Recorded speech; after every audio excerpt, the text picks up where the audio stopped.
Good morning. I'm to remind you all that this session is being recorded.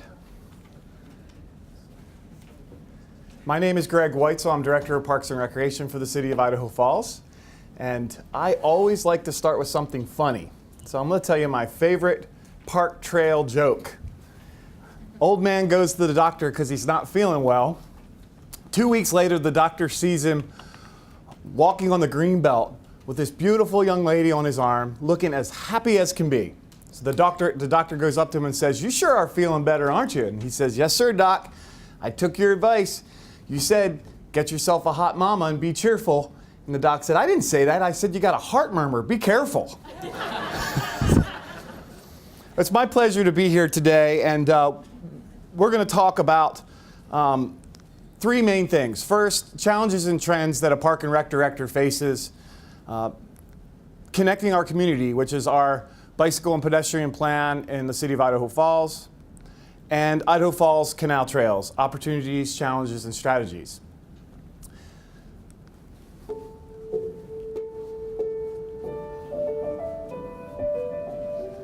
When you were a kid, what did you do for fun? So we go blueberry picking, for instance. That's so cute. But it's true. We grew watermelons, plantains. I found an old sign which was big enough for me to sit on. It made a great toboggan. It was very slick, very fast. I had a few fish in my basket, and I looked up on this bluff, and here's this black bear sitting there watching me. If he starts chasing me, I'm going to keep throwing the fish out of my basket until he's gorged and he won't bother me. And what did you like to do for fun? You go door to door, get a group of kids, and you play lots of games, hide and seek, just going out to the field and playing baseball. And we built these massive forts, the kind that you can actually sit in and play in, with our friends, and it was just really wonderful. So what do you like to do for fun?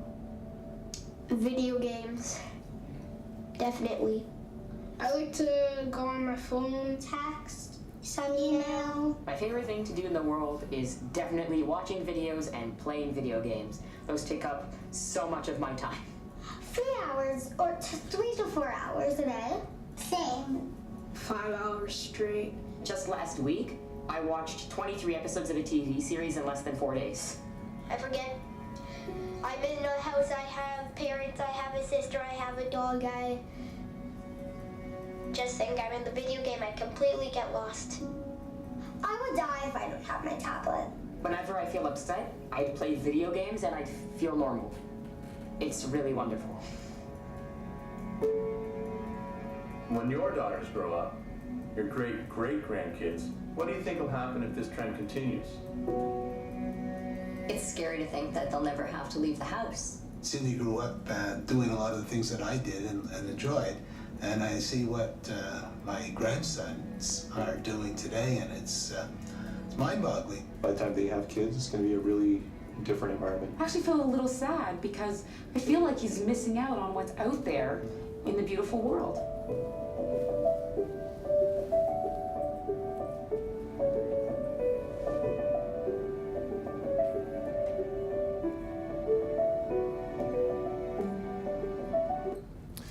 So I ask you, what did you do when you were a kid for fun? I'll tell you one of my favorite memories. I grew up in the small town of Lidditz, Pennsylvania, and it was riding my bike to school. And it was, today you would never imagine a kid riding their bike to school in that same route, but one of my fondest memories was seeing if I could ride my bike with no hands from my house to school. And we had to cross a major highway too to make that happen. So it made it really dangerous. So Chris, what did you do for fun when you were a kid? I used to like to run out in the woods and climb really tall trees and stay up there as long as I could. Come home for dinner. Yeah. Somebody else. Help me out. Anyone. Go ahead. What'd you do? Oh, we rode bikes and built forts and disappeared till we were hungry enough to go back home. Was that in Idaho? Mm-hmm. Anyone else? Oregon. Yes. We lived in Arizona. We had this huge field across from our house that had little horny-toed lizards. And we'd ride our bikes out, and there was all these dips and stuff we'd ride through, and then we'd stop and catch them and play with them. So much fun. Somebody over here. Yes. We swam in the canal and we wouldn't want to have it. We were skinny dipping, so we wouldn't want to have a bike trail going. Well, I'll tell you, that is a great and pertinent thing to talk about today, because swimming in the canal trails is something I'm going to be talking about. So, Chris. I used to ride bikes in the adjacent neighborhoods where they were building homes and stuff like that. How many remember mom saying, "It's time to come in. It's time to eat"? I remember, I lived in this great neighborhood, and it was the mom chain, right? Mom would yell across, and then that mom would yell, and you were down there playing kickball, and it was time to come in. It was like, oh, and it was dark, right? When the lights would come on, it's time to come in. And boy, that's changed, hasn't it? Now it's, get out. We need you to get out. And I think it's part of the major challenges and trends that we face in Parks and Recreation, but as a community. And for me,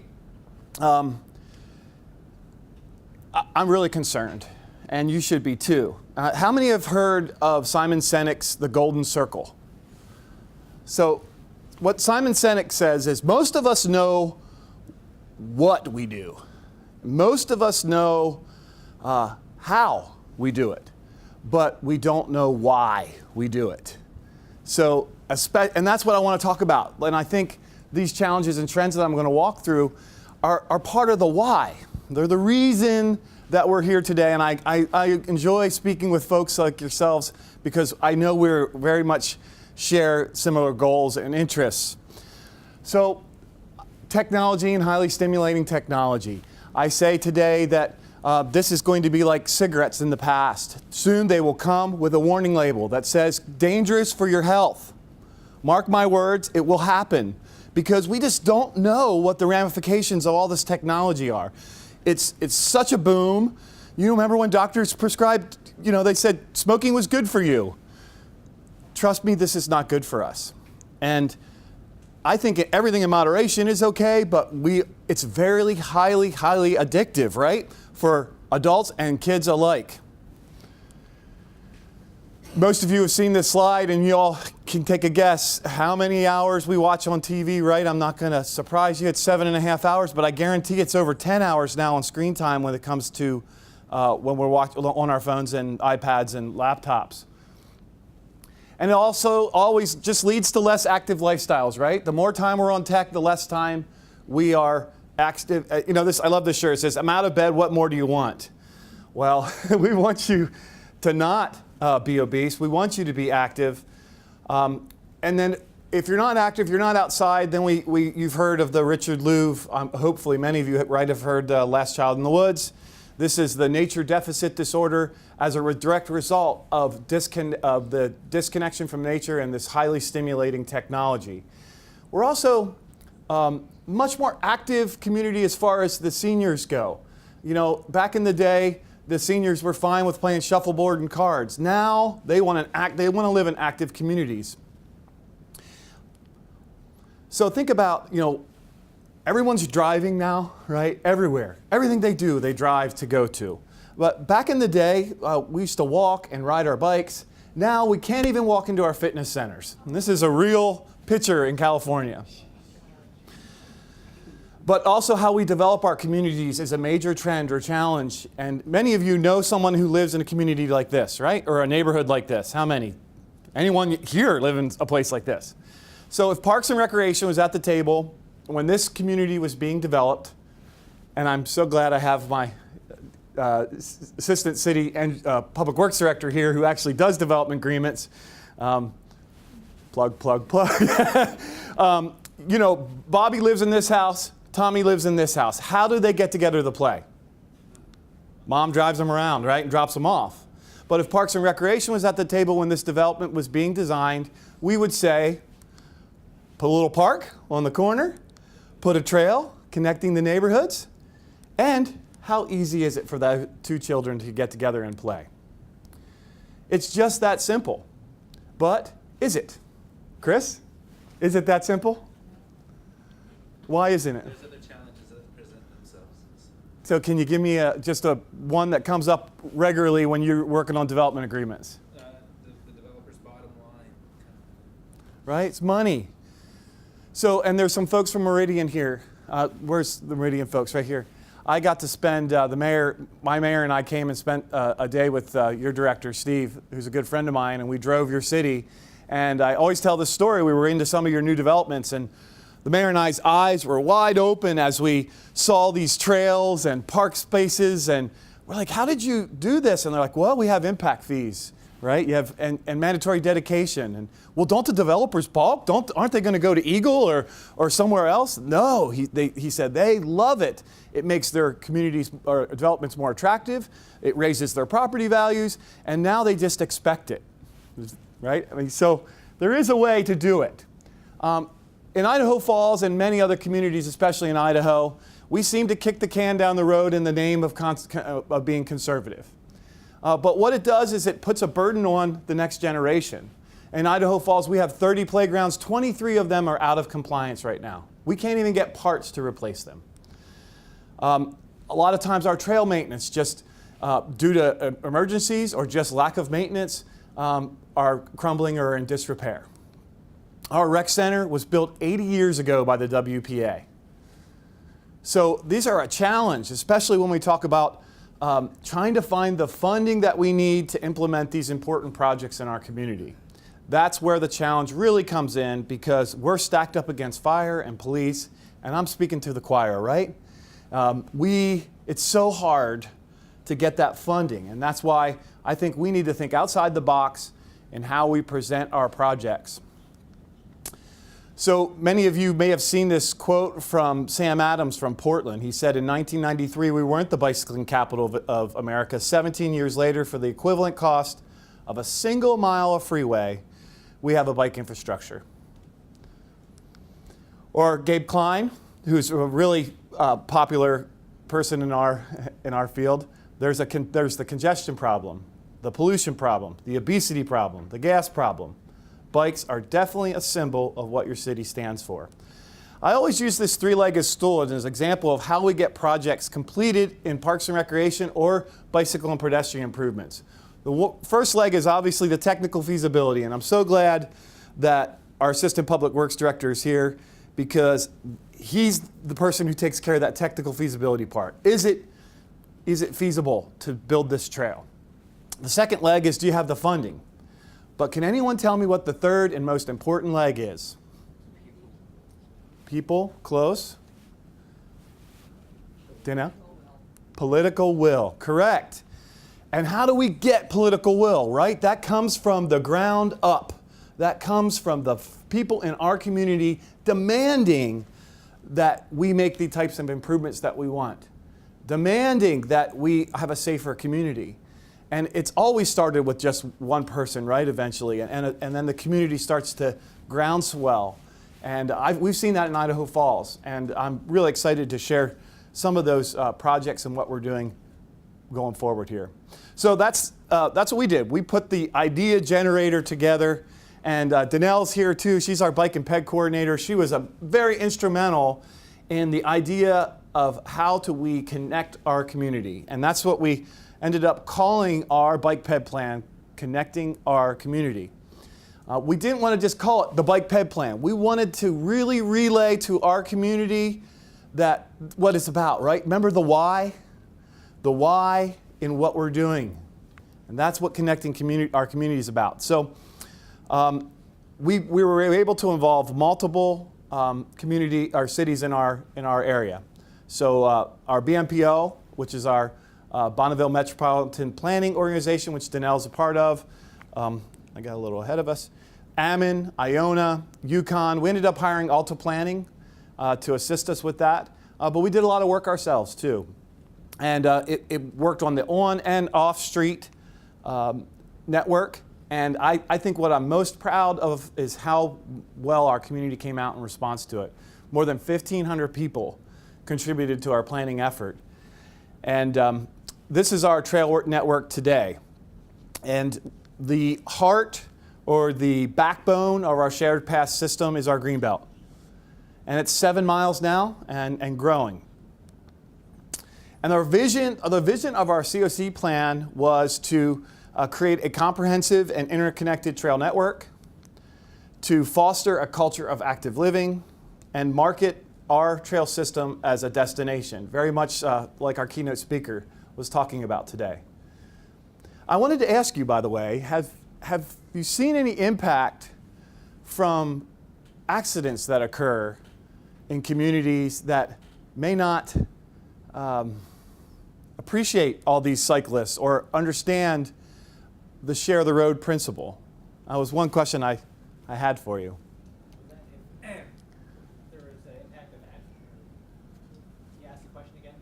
Yeah, so in your travels, have you seen communities that are not so much in favor of this, and or those that are, like in our community, I feel, and Chris, you can relay that we're just not quite to the share of the road yet. Mostly it's aggressive drivers pushing cyclists off the road. We had 7 fatalities in the last 2 years. One was a bike touring group actually that came through town. You may have heard of this. A lady, distracted driver, crashed into the back of them, killing one and paralyzing another. And my heart's been broken ever since that, because and our response to that accident, how did we respond as a community? And I don't think we've really responded well. I think we could do a lot better, and I kind of put some of that onus on myself. So I just wanted to ask you that question, if you've seen that in communities where you may want to do the bike touring, but they're like, no, we're not a real favor of bikes on the road. Yeah, and that's why the gravel option, if it exists, is becoming more viable, just because the traffic volume seems to be less. Like a lot of the early adventure cycling routes they're all on paved roads. And increasingly, what's fascinating about those routes is they were laid down in the 70s, but the roads have changed since then. It's not like a static entity. So looking for other options. Chris, did you have anything to add? I know there has been some work on. I know the family is still involved. The family of those who were injured or killed. I know they're trying to push for some changes as well. So I think for this vision to become a reality, we're going to need to change our culture in Idaho Falls, because right now bikes and ped are considered a nuisance, and I feel it on a daily basis. Right outside my office is probably one of the. We've signed this crossing. We've got flags for people to walk past. It's striped correctly, and they still don't stop.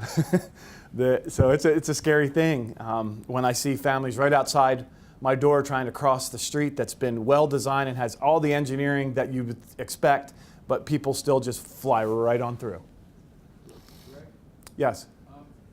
My perspective, and I think Russ might agree with this, is that one instance that he gave of the tour operator going to each and every neighbor is critical. In my experience, if you were to go to the Rotary Club, Future Farmers of America, all of those community organizations that are already well entrenched in the community, way ahead of time, engage them way early, and without telling them, ask them, get them to start talking, and then help steer their perspective towards what the good is for the entire community, for them and their kids and their legacy. Without that up front, I'm going to see many more deaths. We're going to see coal rolling, all kinds of pushback if we don't engage the community way ahead of time. And thank you, because that's a great segue into what this plan is about, connecting our community. It was about, when I saw more than 1,500 people contributing to this planning effort, that really gave me a boost of energy to say, we have a community that cares. I think we just, like most, we have some bad apples in the bunch that just don't care, but the majority of people do. When I go to travel other communities like Missoula, Missoula has created the culture over time. Now that when you even enter up to an intersection to cross, everything stops, just like if you were in Seattle, So I know it can happen. I just think it's a matter of time and endless pressure, endlessly applied. So we came up with this hubs and spokes model for Idaho Falls. It's really about connections, whether it's parks and natural areas, schools, libraries, shopping areas. How do we connect? Well, it's this system. right? It's canal trails, it's rail trails, it's green belts, it's paved shoulders, it's sidewalks. And then the planning process itself was intense. We had a project team, stakeholder meetings, your typical what you would expect from a planning effort, looking at different and existing maps as well as doing a gap analysis, lots of public workshops. And here's that gap analysis that we looked at first, looking at our existing conditions and our needs. This was interesting. 73% of those who responded were over 50 years old. So what it said to me is that older age group, and what you as advocates know, whether you're 80 or you're 8 years old, you can benefit from a trail. And I think that's what really helps us in this effort going forward, because it's not like we're pushing golf courses or swimming pools or specific interests. You can be a golfer and love a trail, right? You can be a basketball player and still want to jump on that trail. So I was really encouraged to see more than 73% 50 and older, and then seeing their responses. Of the average miles per trip, and this is the type of information that needs to get out to our community, 50% under 3 miles, 28% under 1, and 72% of trips less than 1 mile. And if we could try to just shift that to getting people to walking and biking more, boy, wouldn't that be make for a much healthier and more viable community for us. More than 80% of those who surveyed said they walk and bike for exercise and fitness. And their top priority projects was, first, increase connections to the Greenbelt. They did not like to put their bikes in the car, drive down there, unload the bikes, ride, then load them back up. They want to be able to get safely from their house to these key destinations. Number 2, safe routes to school. Need I say more? And Danelle's been our leading advocate for safe routes to school, and we're so proud of that work. And we know we've still got a long ways to go. But last year, can you toot your horn a little bit about our bike to school program? Because I know we were the best in the state. How many kids rode their bikes to school last year? We gave away 4,458 t-shirts. So that many completed the bike challenge. And in the beginning, we gave out, 6,000 cards, lunch cards. So more than 4,000 kids rode their bikes to school during the 1 week. 12 days. That's great work. And then the third top priority, which we're going to talk about more today, is new and improved trails overall, and doing them especially along the canals. The community support for local trail funding, which was really profound, 85% said that local funds should be prioritized. I think that just goes a long way. And we've seen those end results in the city council chambers. When we're asking for funding, the elected officials are way more apt to vote yes because of this slide, because they want to hear if 1,500 people in a statistically valid survey says they're okay spending local funds for these types of projects. That gives them the political cover. Remember the third leg of the stool, political will, to say yes, vote yes for these types of expenditures. So new trail development, the plan recommends more than 50 miles of trail development in the city of Idaho Falls, both on and off street. Some of the major, like I talked about, was connections to the Greenbelt, as well as extending our Greenbelt north and south, and then researching and developing the canal trail system. We came up with a priority project matrix so that there was 150 projects that were identified in the plan. Of course, our engineers then said, well, how about some priorities, Greg? Can you ask them, give us a top 10 list so we can start to plug away. And that's how we came up with this matrix. If you see, this is if you're not doing this in your communities, you should, because it really helps to lay it out, what's most important. The criteria: public input, the proximity to schools, the connectability to existing facilities, the connectivity to proposed facilities, network gaps, connections to activity centers, jurisdiction, street paving projects, and ease of implementation. So those were the criteria. Then we asked them to score all the projects based off of that, And we then came up with this list. And you can see the Greenbelt Trail west and east, those were started off right away. And we were able to secure several millions of dollars in funding to see those renovations through to completion. And I think it's been the jump start in our community that we needed. I mean, it was the shot in the arm. People are now recognizing this incredible gem we have in the Greenbelt. And people recognize it here in Boise, right? And you see it. Every time I come, I always bring my bike. I can't wait. Last night it rained when I wanted to ride, so I'm hoping that the rain holds off so I can get as much riding in as I can between now and tomorrow. That second or third priority was the Idaho Canal Trail, and that's what pushed us into this, what I'm going to talk about next. But there was other canal trails in this list of priority projects, and this was all community driven. I often say I'm so proud that I'm the Park and Rec director who did not have any real input in the trail system. I wanted to be, and this canal trail network, you can see if you go back and look at this and all these trails and now the actual network of canals that we have, you can see how these align very nicely with what we like to do in our community. So when the community said they wanted canal trails, we knew it was going to be controversial. Because for decades, Community Pathways, Chris and his group, had been going to the irrigation districts and getting turned away, time and time again.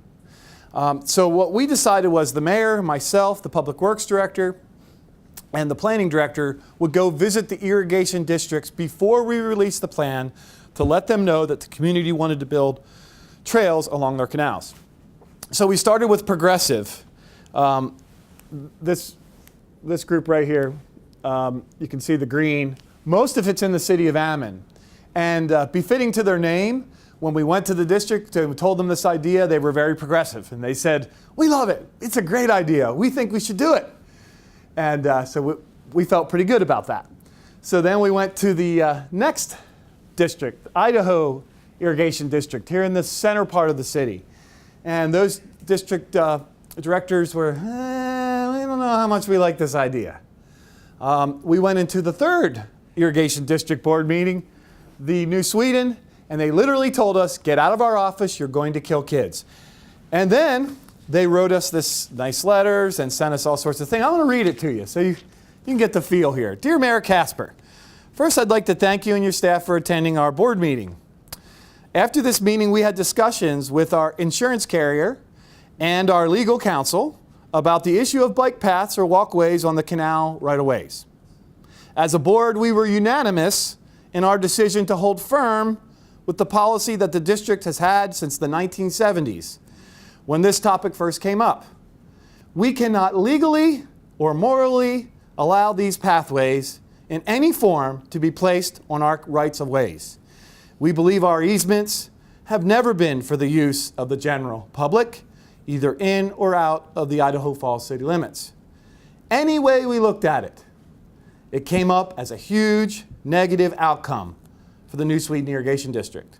As directors, we believe we would not be doing our duty to the patrons who have elected us, and we feel we have an obligation to inform everyone of the potential dangers to children and pets in and around canals. Moreover, we feel it is wrong to attract children to canals.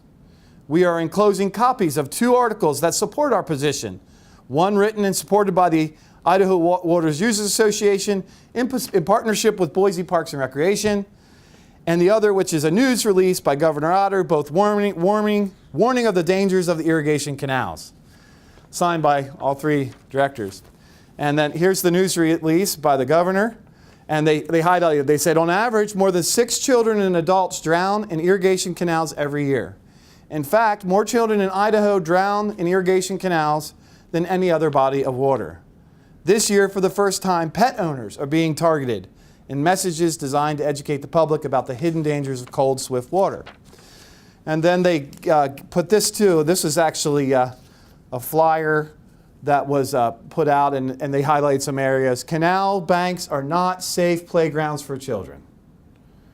Canals can be especially deceiving and deadly for young people. This is why we're reminding parents to never allow children to play in or go near canals, ditches, or drains. Playing in or near a canal is just as hazardous as playing in the street. The only safe canal is the one you stay away from. Don't let your child be the one to die in a canal. So, these are some of their common irrigation district concerns. First, let me go back because I felt like that. I thought there was a video I wanted to show you, and maybe that's next. First, the irrigation districts want to be able to perform their main function, which is deliver water to the ranchers and farmers. I mean, that is by far, they just don't want anything to get into the way of that. Water quality is another major issue.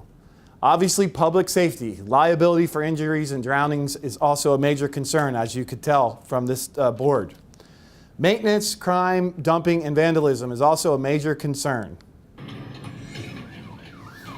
I'm Idaho Governor Butch Otter. Did you know that drowning is the second leading cause of childhood death? Did you also know that playing in irrigation canals can kill your friends, family, and even your pets? Canals push cold, deep water downstream up to 5 feet per second. Your child can drown in seconds. Is it worth the risk? Parents, don't let your kids, pets, or others go near canals this irrigation season. A message from these concerned sponsors. So this was a pretty hefty challenge. And you can see why Community Pathways in our group has been turned away for decades. It's all about safety. And I get it, and it makes sense, right? We don't want children falling in the canals and dying. That would be very bad. But we have some great examples of canal trails. As a matter of fact, the same irrigation district that turned us away, this is their canal right here, through a private development. And they said, well, it's private, so it's not public. So the private developer can shut this down at any time.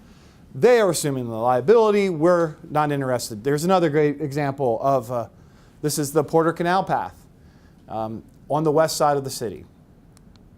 And we know about trails along the river and waterways. We have 7 miles, and this is our river walk. And this is actually that Porter Canal Trail. That is a canal trail. This red line right here is one of them. So it's a beautiful, scenic. If you haven't been to the Idaho Falls Greenbelt, I highly encourage you to check it out. We're making great improvements there. So here's some of the benefits to the irrigation districts. First, liability. It's the most important thing you need to address. And you can have shared use, shared liability, and you can set this up. You can indemnify them. So one of the things that worked out great for us is the Idaho Irrigation District had ICRIMP, which the city had too. So we had the same insurance provider. So it helped when we gave them a call. We said, how would you handle accidents, claims? And we got a very favorable response from ICRIMP. So I think that helped with the board to see, okay, maybe this liability issue isn't as bad as we thought it was going to be. The trails that we do build can be built to their standards. I think that's really important. They want to be able to, obviously for us not to impede upon their access or their functions. And I think this is probably the biggest carrot that was dangled was we'll take over maintenance. And that, I think, is a way in for future canal trails throughout the state, because maintenance is one of their biggest expenses. So if we could build trails and we take over the maintenance of the canal banks, that saves them a lot of money, right? We're cleaning up a lot of messes for them. We're taking care of trees. We're taking care of weeds. So I think that's one of the best benefits. I know that the Idaho Irrigation Districts, when New Sweden found out, they called them, I'm sure they said, are you guys crazy? What are you doing? And they want to say the reverse. Are you guys crazy? Do you know they're maintaining all our banks for us? They're saving us a ton of money. And they're going to make it safer because guess what? People are using them anyways. People are using the ditch ways anyways. So we might as well make them safer and improve them. Interpretive signage. This was, if it wasn't for our canals throughout Idaho Falls, we wouldn't be a city. Most people don't recognize that. They take it for granted. So we have an opportunity to share the history of the irrigation districts and how they helped to grow our city. And I think that was something they very much appreciated And they want to see their story, right? They want honest, sincere appreciation for the work that they do. They're volunteers, they're elected officials, so they're working hard to deliver water so that the farmers can grow their crops. But people just don't get it, right? So we have to make the connection from this water actually provides food that you eat at your table, and it's really important, and we need to protect it and preserve it. And I think that was a big selling point, a big benefit to the district. And then enhanced enforcement. Police, fire, rangers, more eyes on the trail, right? So here's some of those considerations when you want to make an agreement. First is who owns the land, developing the formal written agreement, owner use, liability concerns, maintenance, public safety, and other considerations. So first and foremost, who owns the land? It's the most important thing when you're trying to do these. And the underlying ownership of the land, where the trail needs to go, has to be determined first. With the Idaho Canal Trail that we're going to be building, thankfully the majority, if not all of the land is owned by the district, so that makes it very easy. But adjacent property owners, you all know the NIMBYs. I actually had a lady who said, I love this canal trail idea, except for behind my house. So if you could do it everywhere else but behind my house, that'd be great. And our issue is the county records are just incomplete. We don't know who owns the right-of-way, and that's going to be a challenge as we continue to go forward, especially since the legislature removed one of our tools in our toolbox, which, how many people know? I'm sure you all know. We are no longer allowed to take eminent domain for trail development. So that was a big loss for our cause. And hopefully that can be changed in the future. I don't think there's a lot of instances, and that's what I think we argued as an alliance, as a cities. Our city came out against it too, because it's not something that happens a lot. But you know, as advocates, all it takes is one landowner, one farmer to stop it, right? I mean, just stop it completely. And how fair is that to the community benefit as a whole? So I thought, I hope that law can be changed in the future. So the formal agreement and owner use, first and foremost, the owner, I'm calling them the owner, it's the irrigation district, they have a prescriptive easement. They necessarily, as I just said, may not own the land, but they're the major user group, and they do not want they want unimpeded use. They do not want the public use to ever interfere with their ability to deliver water. Second in our agreement, and this is a 5,000-foot view. I have copies of the agreement if anybody would like to see it. And Meridian, I want to mention too, is had an agreement since 2000 with their water district to develop trails. We mirrored some of our agreement after theirs, but this is important to make them feel comfortable that we're not just dumping 25 miles of new trails on you. We're going to take it piece by piece. We're going to take it section by section. We're going to go through with them foot by foot through the entire process to make sure they're comfortable with what side the trail's on and how wide it is and what should we be protecting that they want to see happen. Indemnification speaks for itself. The emergency action plan, they wanted to see that we're going to be able to respond effectively and quickly.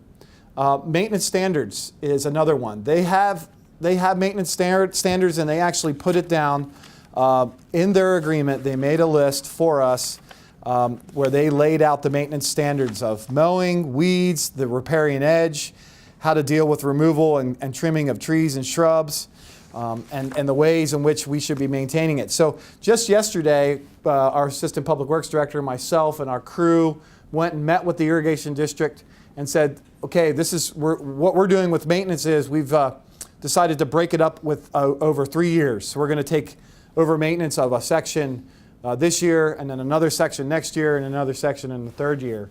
And we went there yesterday, hat in hand, and just said, look, before we even start to mow one thing, we want to walk it with you. We want to know, we could see there's things in the way, old signposts and rocks and garbage and stuff. So we're going to need to do some clearing and grubbing before we even bring those mowers in.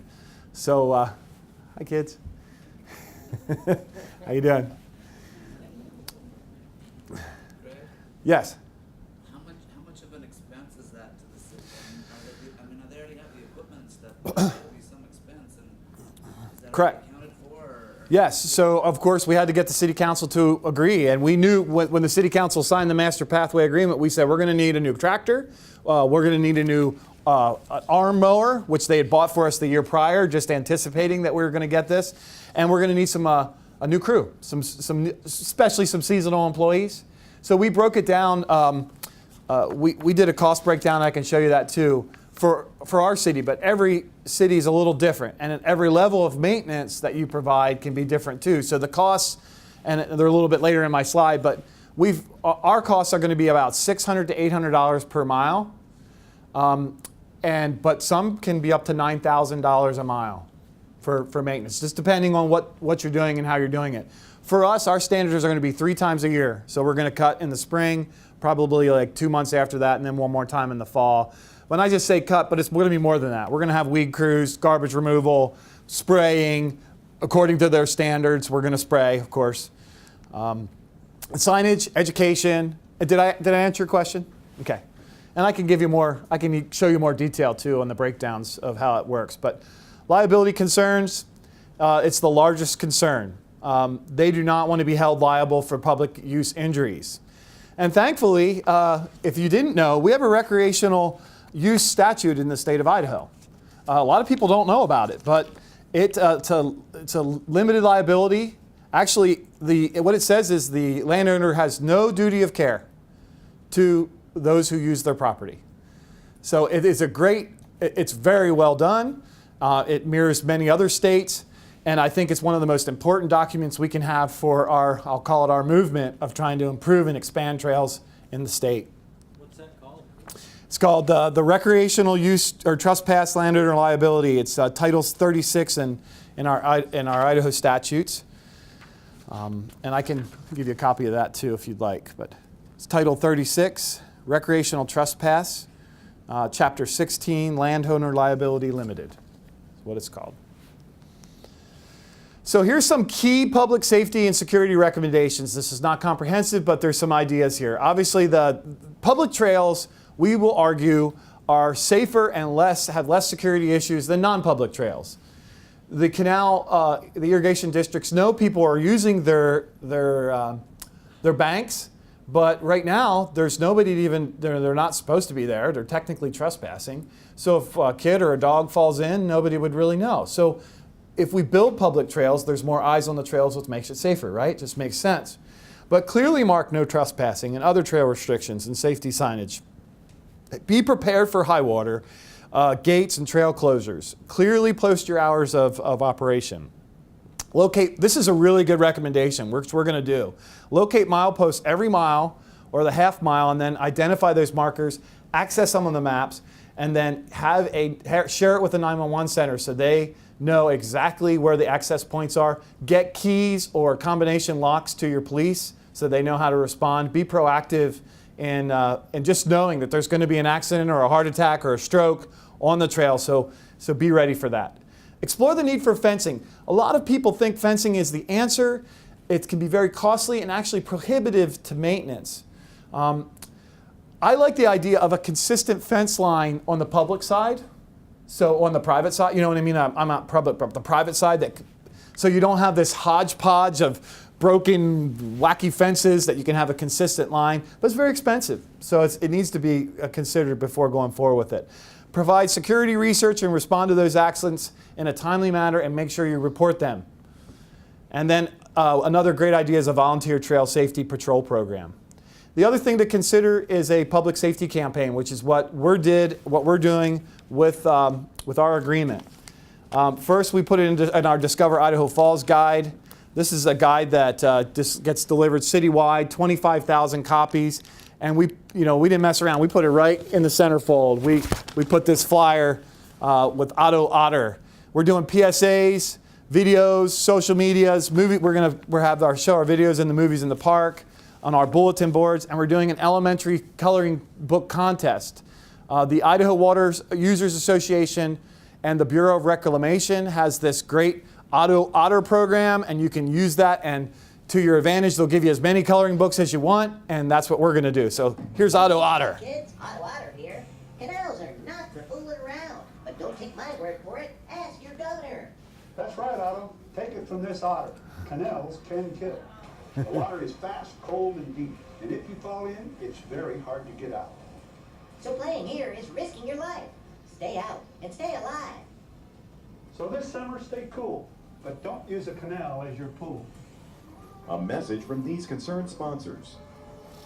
So I highly encourage those to use a public safety campaign when it comes to any trails. I think it's important for people to understand that you shouldn't go, as much as the canals, they shouldn't be in the river either. It's fast, there's debris, they shouldn't be swimming in the river either. So, or falling in the river or getting close to the edges. So some other considerations, most agreements have trail developers responsible for the maintenance. Estimates, as I talked about for funding, have a volunteer adopt a trail program. And then funding. There's funding available, as many of you know, and that this conference will cover some of those opportunities. So I'm just happy to report and end this presentation with the good news that we found out just a week or two ago, right, Chris? And that is the very first section. This is going to split our city right through the middle, and it's a whole new, basically another green belt. And that it's going to be the Idaho Canal Trail. And the city was awarded two $500,000 grants from the TAP program to implement that, and we are very excited for that project to get started. And it wouldn't have happened without our Assistant Public Works Director, who wrote the grants, who championed them. And as we all know, we need engineers who believe in what we're doing, right? So can we give Chris a round of applause? Thank you so much, Chris. You know, he can concentrate on roads and bridges, but that's no fun, right? I mean, trails is all about the fun stuff. So thank you so much for listening to me today. I'm available if you have any questions. We're kind of out of time right now, but afterwards I'd be more than willing to take your questions, and thank you so much.